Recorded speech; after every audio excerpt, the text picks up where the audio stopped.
Hello, my friend.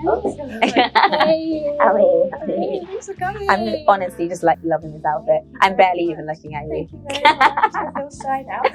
But yeah, thanks for coming. I sent you the email. You were thinking, what does she want? I was like, okay, I trust her, but what is she doing? It all becomes Okay, good. So today we're book shopping. Good. So you're gonna My favourite type of shopping, by the way. right? Mine. That's where all my money goes to. Absolutely. So you're gonna kind of like tell me what books I should be reading. You're gonna put me on basically. Okay. I'm gonna try and put you on as well. Let's just see what we have here. Okay. We've got such a diverse mix of books. Absolutely. I've never been here, but I've always heard about it. Yeah. So good to be here. Mate, absolutely. And even all the shops around as you walk in, you feel like you're in like old England or something. So it's been good. A couple. I have been listening to Gio Tolentino on a podcast. I'm such a podcaster. But Trickmo is meant to be a book about like the millennial condition and social media and reflections of self, but also in a really like layman's way. So I'm really excited to read that. I've got it at home. But it's in my to-be read pile. And my to-be read pile, it's a pile. But first of all, we're going to just run through some questions. Okay. To get a sense of who you are. Okay. Oh my god. So, firstly, fiction or non-fiction? Okay. So I've always been a fiction girl. Ever since I was young, reading books all the time, getting about 10 or 20 at a time and reading them over a couple of weeks. But as I've got older, I've just become more into like non-fiction. And true crime is like my new guilty pleasure. And also, I don't know if you know about Elizabeth Holmes or Theranos. Nope. Okay, I'm obsessed, but you need to Google that. So Bad Blood is a book written by journalists. I just love in-depth reviews by journalists. And it looks into Elizabeth Holmes' company and how she like basically scams a whole nation. So I'm such a nerd. And I love anything about a scam, so yeah. Okay. Ooh. Okay. I should have. It's terrible. Also my to-be read pile. I need to get on it.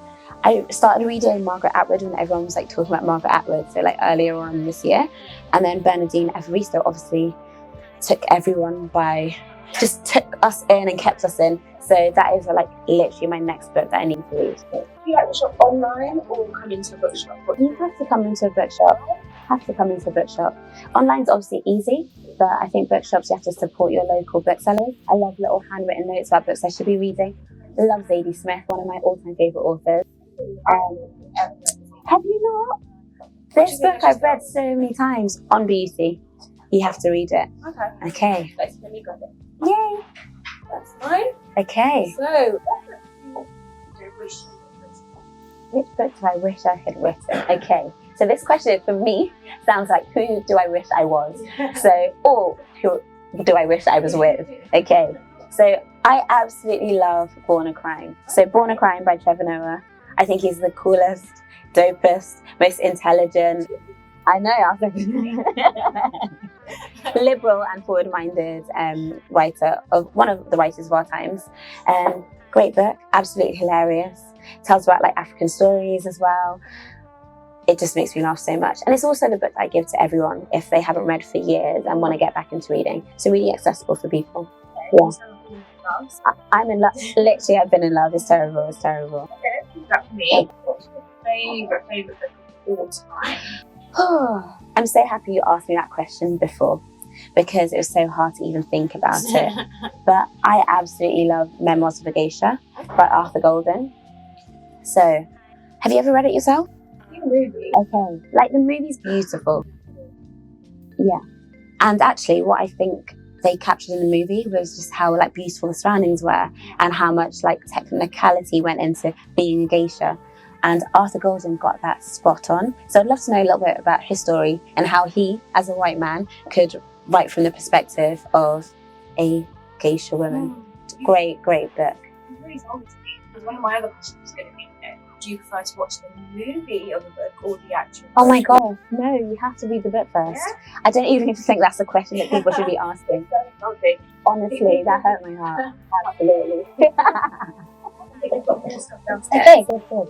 Perfect. Do you use it? Okay. No, I don't have a library card. The last time I went to the library would have been at university, and that would have been a university library, so it wasn't like I was going there for pleasure.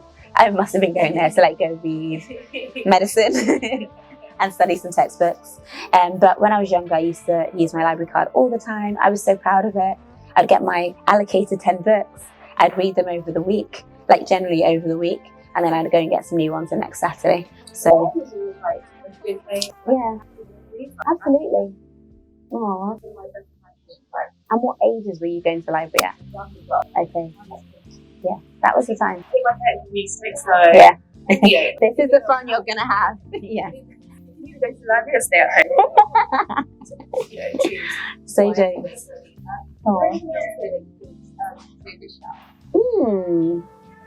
So actually, I was going to pick one, but I'm going to pick this one.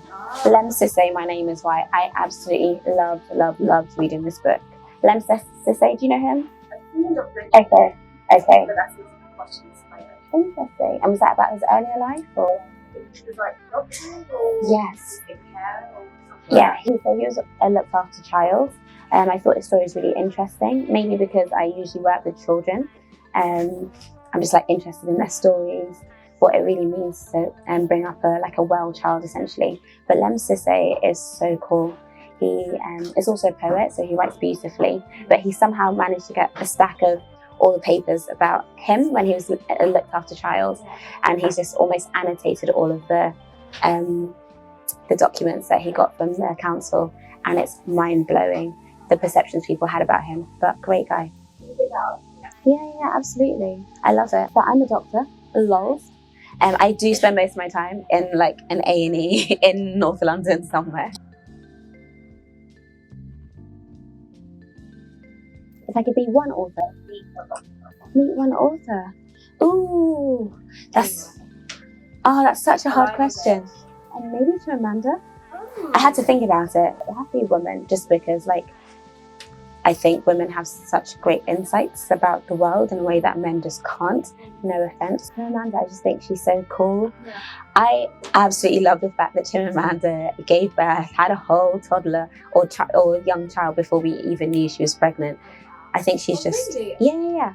So no one knew she was pregnant at the time that she had a child in womb. So she's cool. She just does what she needs to do. So when you read a book, are you more likely to fold a page? Fold a page? Oh my gosh. So I don't think anyone should be highlighting their books or writing in their books. The most I've ever done is just like fold a corner of the bottom part of my page. I never touch the top. I don't like to crease them. Very precious. But I mean, I'm a middle child. I had to fend for myself. That's all I can say, really.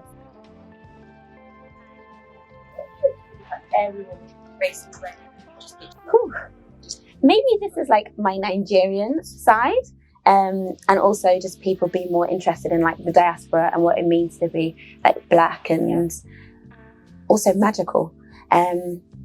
Is this book? I know, and I want to read the second one, but I've not read the first one, so this is going to be my next one. Absolutely. Today. That was biblical, almost. Okay. How long did it take you to read it? Yeah, I read it in like 2 years. Really? Okay. It's the kind of book I wish I had read when I was in secondary school. Yeah. It was like the Harry Potter potentially of. Interesting. I feel you. So surreal, and it's just what's beautiful, absolutely beautiful. Okay. I'm definitely keeping this for myself to read. What was the last book you remember?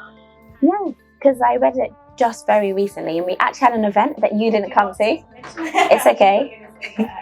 So Modern Lit, we basically sit down together. There's like a group of people who are initially strangers, but they feel like friends by the time they leave the room. And we discuss areas of modern adulting. So the last thing that we decided to discuss was masculinity and what that meant for our generation and just generally cultures around the world. So let me take you to the book, because I just spotted it over here. So, very abstract, yeah. I was like, almost like, we know what we're thinking. Okay, cool. And I only realised this when I was in like the last chapter and I was on the train. I was like, wow, okay. I thought it was a mask. Like, mask off. And then I was like, oh, it looks quite, yeah, okay, cool. But great book. And I think it's so interesting to hear from a man's perspective, also a man who's read lots of books by women, and particularly like the bell hooks. He talks about all those writers having influenced him and to think about like gender politics and what that really means. Love J.J. Poller. Cool guy. So some of them are for me, so Can I give you your book? You have to read. So it's hilarious. And if you enjoyed the movie, Arthur Golden, really impressed by him. I'm going to start looking into who he is and why he read such a great book. Is that for me as well? Loves to say, you have to. Honestly, you have to. That's the one that I'd recommend to everyone to read. That's great, Yeah. that's you. Have you read it? I have, but I think I want to gift this to someone. Because I think it's also another easy book to read, just like the Trevor Noah Born a Crime is. So, yeah. So if you had to pick one, would it be that? For you to read. For an atypical reader, I don't want to pick, subscribe on. For an atypical reader, let me go for this one because I don't think everyone has heard of JJ. And the amount of research that must have gone to this book, and also to write such a concise piece of work, yeah, he's done really well. So, I'll have that. yes, let me give that to you and all the atypical readers. Yeah, I'm so happy right now. All right, let's bounce.